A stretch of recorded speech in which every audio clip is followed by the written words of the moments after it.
Hello, how is everybody today? It's a real honor to be speaking to you today here in Lithuania. It's the first for me to come out this far east, and I'm really excited to tell you a bit about our project, Virtucare. So my name is Alex Smale. I'm the Managing Director of Tribemix. We're a social media and virtual reality agency based in the UK. And yeah, it's a really exciting time in virtual reality. It's, quite a new space, and there's a bit like the Wild West, basically. There's lots of people doing various different things, but nothing really has come together in a solid way just yet. Now, before I start, can I just ask, how many of you in the room are developers or aspiring to be developers? Okay, a few of you. And how many of you are developing in VR? One? Okay, so that's good. But over the next few years, I expect that to shift quite dramatically. So, today I'm going to talk to you about an exciting new way that you can put those amazing developing skills to use that isn't in game development. It's the first time, really, thanks to VR, that game developers can use their skills to do something completely different. So what I'm going to do is I'm going to tell you a bit about our project. I'm going to start by showing you a video of our dementia project. So it's virtual reality for helping people who are living with dementia. And yeah, I'm just going to let you watch it, and then I'll talk to you about the project after that. The Oculus Home. Oh yes, they are. Look at them up there. The big fish right flying over, swimming. Yes, they're coming all angles there. All angles. They're coming up from the surface. They're coming from above you, sideways, all different angles. They're coming. This is fantastic. And how did it make you feel being in that scene? Peaceful. Very peaceful. Wonderful, really, yes. So observing the residents today, I could see that useful for every one of our homes. But exciting to see something that we genuinely think will really enhance the welfare and the happiness and the contentment of our residents. So really exciting moment for us. There's blue skies, a couple of birds, one bird flying over, there's another couple there, and the donkey there. Oh, this is so beautiful. Oh, look at the deer, isn't it beautiful? And the birds. Look. Are they coming close to you? Come on, Chicky bee. Come away, Chicky bee. Come away. Ooh. Oh, good boy. Good boy, Chicky bee. Good boy. I'm just so happy. Sorry. Don't be sorry. It's so beautiful. I know it is. It really is the most beautiful thing I think I've ever seen. When times we've done it before have been really good, really positive outcomes for quite a few people. We had a gentleman who tried it last time who was quite fidgety. He kept trying to get out of his chair prior to the experience. He was showing quite a bit of frustration. During the experience, he was super calm. He was really still, really peaceful, just having a look around. And he sat there for about 20 minutes and did this. I then asked one of my carers to monitor him for the rest of the day, and he just remained in this lovely calm state right up until he went to bed. And then I checked with the night carers, and he actually slept really well that night as well, which sometimes he has a tendency to sort of get out of bed during the night. He didn't at all. So it clearly impacted him in a lovely positive way and sort of made him lovely and relaxed for the rest of the day. So yeah, that gives you a bit of a flavour of the project and how powerful it is. It gives me a lump in my throat every time I watch that video, and I've watched it many, many times. I mostly go around the world, making people cry. It really is like genuinely powerful. It really does change people's lives for the better, and it motivates me every single day. But a bit about how I got to this place, basically. So my career in game development goes way, way back to the ZX81, if any of you remember that. When I was 4 years old, my parents bought me a ZX81. And in those days, you couldn't just go into a shop, really, and buy a computer game. If you wanted to play a computer game, you had to type it in yourself from a magazine. right? Very archaic. So my evil parents, when I was 4 years old, the first game I ever played, I was forced to type into the ZX81 myself, which is actually a good thing. So from that day forth, throughout my childhood and into my teenage years, I kept on tinkering with the computers, got more into the art side of it than the programming side of it. I used to draw graphics on my Commodore Amiga. Anyone remember those? Until eventually I got my first computer game job when I was just 16. I left home, moved to Birmingham to start my career properly in computer game development. I worked for a number of different developers, for different publishers. Working for about 10, 11 years in the games industry. And it was, the best years of my life. I really, really loved it. It was, so much fun. And, a time I'll always cherish. But for a lot of that time, I spent developing soccer games. About half my game career was in soccer games. And something happened to me that was really significant and would change my life forever. Now, you developers, as you well know, the best day of the year is when your game is finally shipped, it's gone Gold Master, and you go into the shops to see your game on the shelves, or on websites these days, it might be. And it's like, the biggest buzz. All that hard work is worth it. And so one day, we were going in to see our game launched in the shops, a football game, and the local shop knew us because we used to go in there every time one of our games was released. And so we stood there, beaming with pride, looking at our game on the shelves, and this little boy comes up to me, and he says, "Excuse me, mister, excuse me, did you make that computer game?" And I was like, a fan. "Yes, son, I did. Why is that?" And he said, "Oh, thank you so much. It's so good. I play your football games all the time. Like, as soon as I get home from school, I play them all the time, right through the evening. At the weekends, I play them, everything like that." And I was going, it hit me like a freight train. And I thought, oh my God, I've been making these games, thinking it's fun. And there's this little kid telling me that instead of going outside and playing soccer, he's staying in and playing our football games. And it really chewed me up. And even though I was having a great time making games, and, computer games are a good thing, don't get me wrong, it really, really niggled at me. And it always made me think that, perhaps there was something better I could do with these skills that I had. So eventually that thought gnawed away at me so much that I actually quit the games industry to go and do something else. I spent a lot of years working in conservation. I used to work for zoos, raising money and doing marketing for zoos. Eventually, that led into me starting the agency, which helps lots of zoos to raise money for conservation. And then something else happened, which was quite significant. 2014, Facebook bought Oculus. And the day that happened, I realized that sooner or later, there would be a Facebook VR. And if there's a Facebook VR, then there would need to be Facebook VR adverts. So as a social media agency, it made a lot of sense with my skill set in games that we could really lead the way with this, right?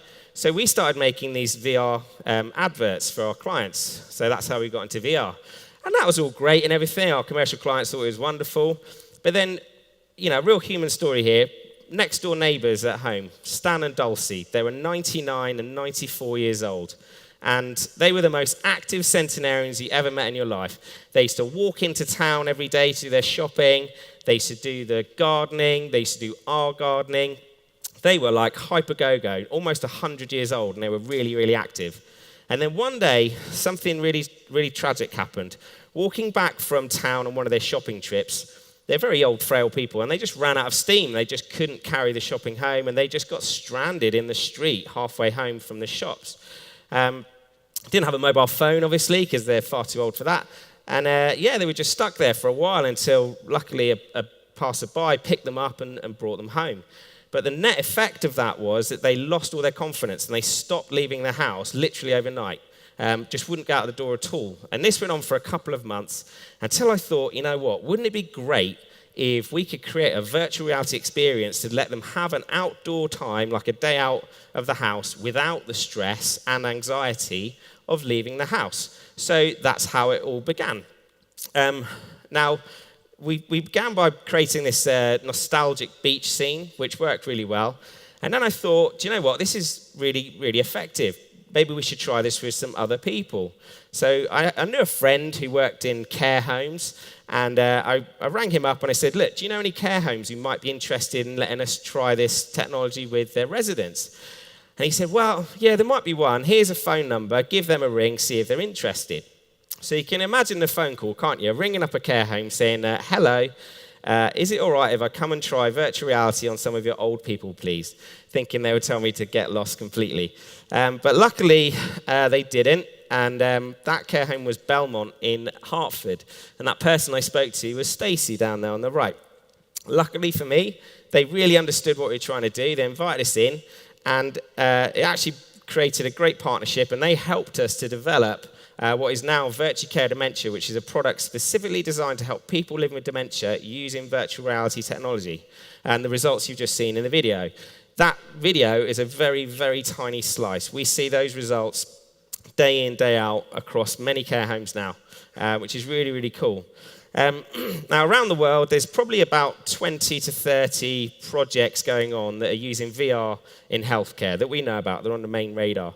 But we are the first official enterprise project for Oculus because they got in touch with us after we released a video online last year.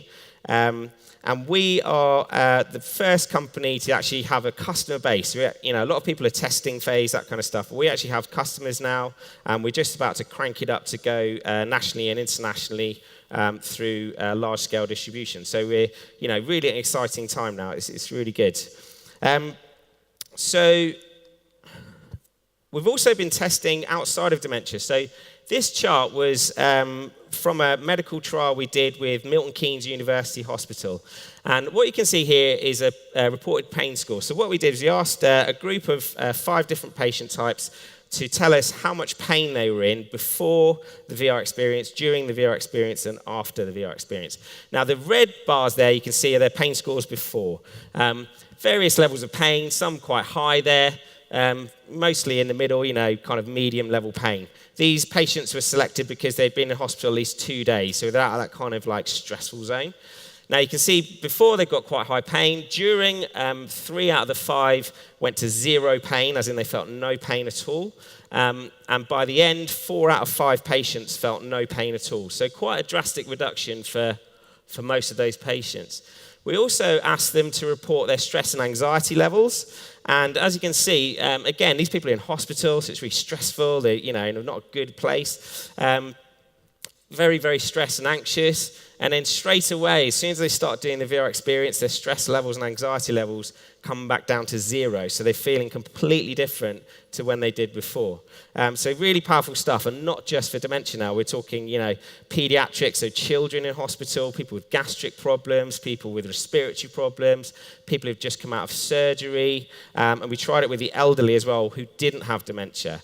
So yeah, it's really kind of effective across all different patient types. And this initial trial is actually being grown now into a fully fledged medical trial that is going to answer 2 questions. Can our system improve the well-being of both patients and staff, so doctors and nurses as well? And can we reduce the need for medication? So can we reduce the time people spend in hospital and also the medication and medicines that they're given? So really powerful stuff. And we already know those things to be true. We just now need the medical evidence to back it up. So, what's it like to develop in VR for healthcare? Well, for you game developers, you're going to find it very, very different. It's a completely different ball game altogether. But I think, it's quite an enjoyable one. So one thing that, should be noted is that we never use 360 video. That's, just nowhere near as effective with healthcare. The level of immersion is nowhere near as good. And more importantly, what you can do and how you can control those scenes is nowhere near as good in 360 video. Because with 360 video, all you could do is show someone, what they can see from where the camera was put.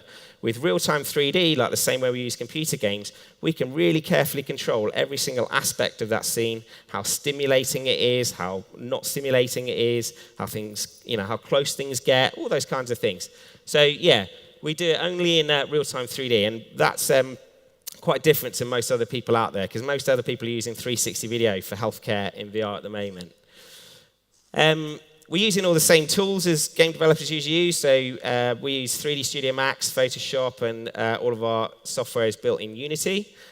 Same pipeline, same tools, same FBX files, everything like that. It's all exactly the same, so it's a nice, straightforward process for game developers to pick up. The development cycle is really different to typical game development. It's not like you get given a brief or an IP and a publisher and you've got a project and you have milestones, you get to the milestones, you release the game.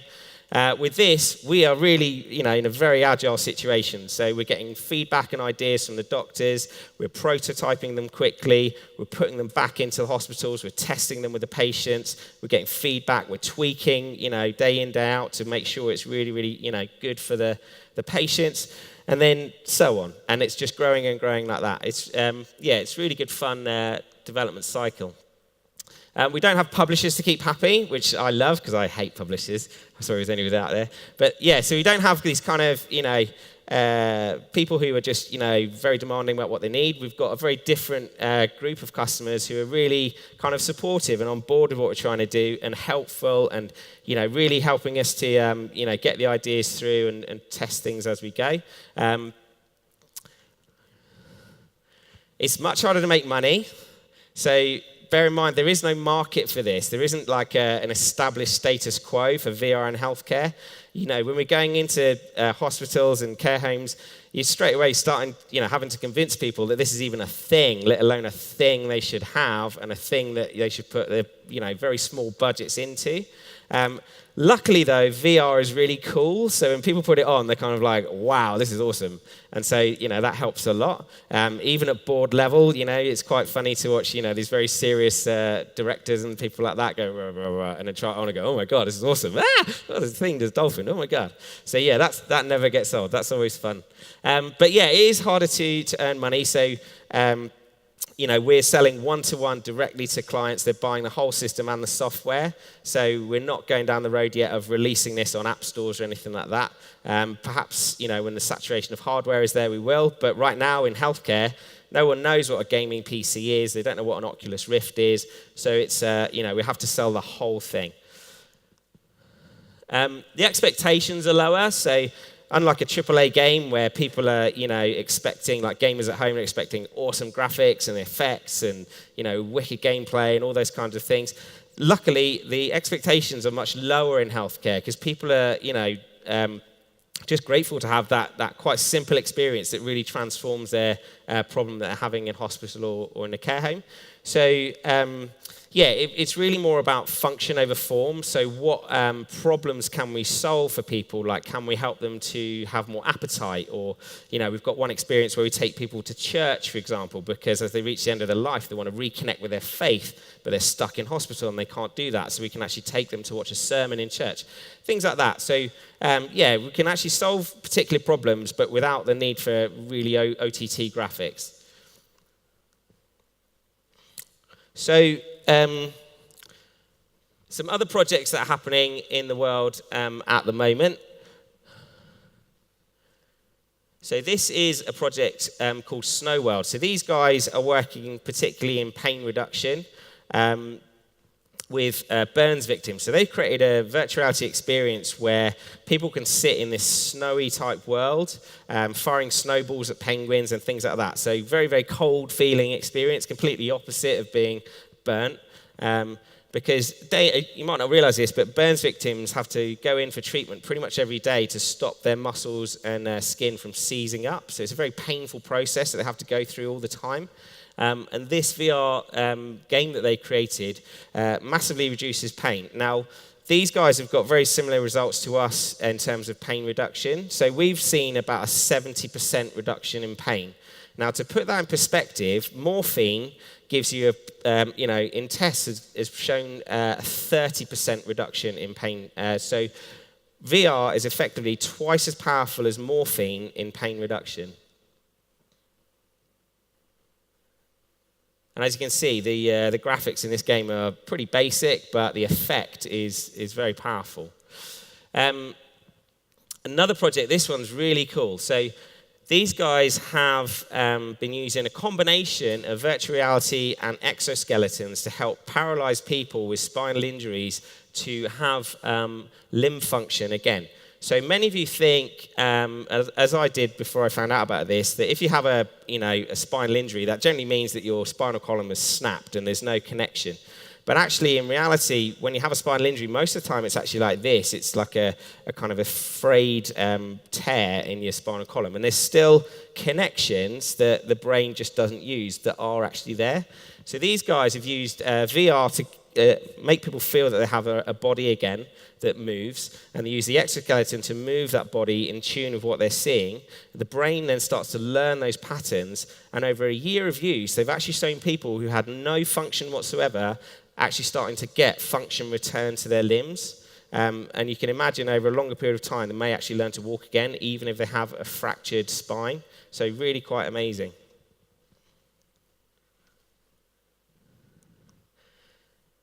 And then another great use of VR in healthcare is actually using it for training. So a guy called Professor Shafi Ahmed is using virtual reality to bring people, trainee surgeons, into the operating theatre to watch operations happening as if they were stood right next to the operating table.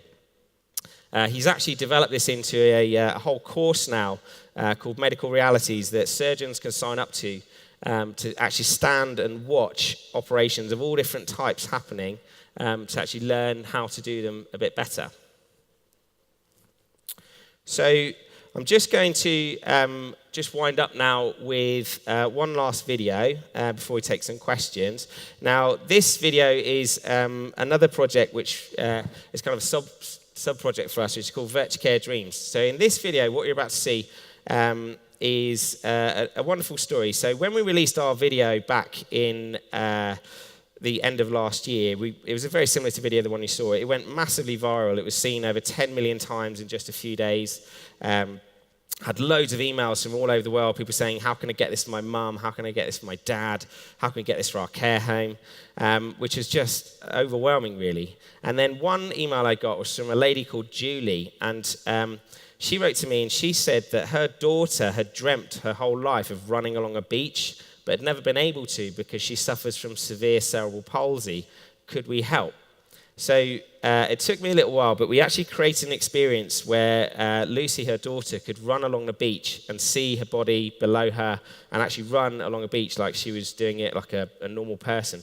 Before that time, the closest she'd ever got was her mum and dad when she was little, just like picking her up and running her along the beach. So it's a really, really quite powerful thing. What you're about to watch is pure joy in a box. You're about to watch someone's lifelong dream come true. So yeah, it's really good. So today we're going to be taking you to the beach, and you're going to be able to run along the beach, just like you've always dreamed. How does that make you feel? Can you describe how that makes you feel? She's really excited to have the opportunity to be able to run along the beach. Okay, good. And then we're also going to be taking you some other places. So we're going to be taking you underwater, scuba diving with dolphins. How's that one make you feel? She's also excited to be able to go and do a little bit of scuba diving, go and see the dolphins. And then we're also going to be sitting in the jungle with some gorillas. You excited to do that? It would mean the world to me to see Lucy be able to do what she's not been able to do before, just to see the excitement on her face and for her to feel like a normal person.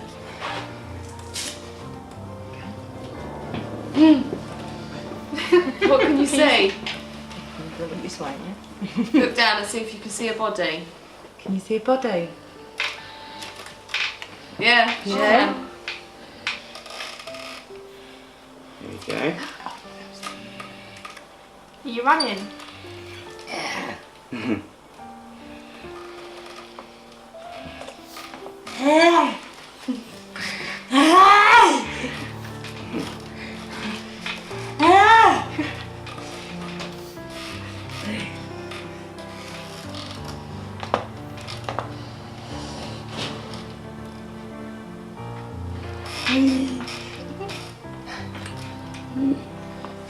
Interested in your legs moving. Yeah.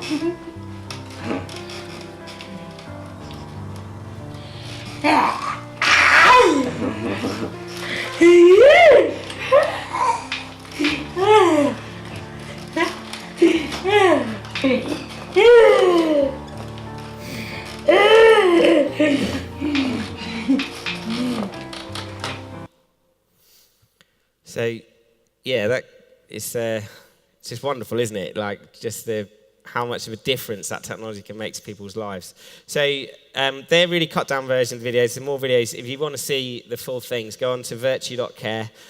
Scroll down to the bottom of the page. There's some more videos there you can watch. And yeah, if you want to get in touch, there's my email address. You know, I'm always open to ideas. Great to meet new people who are interested in what we're doing. So yeah, feel free to drop me a line anytime. And yeah, thanks for letting me come and speak to you today. I really appreciate it. And if you've got any questions, please let me know.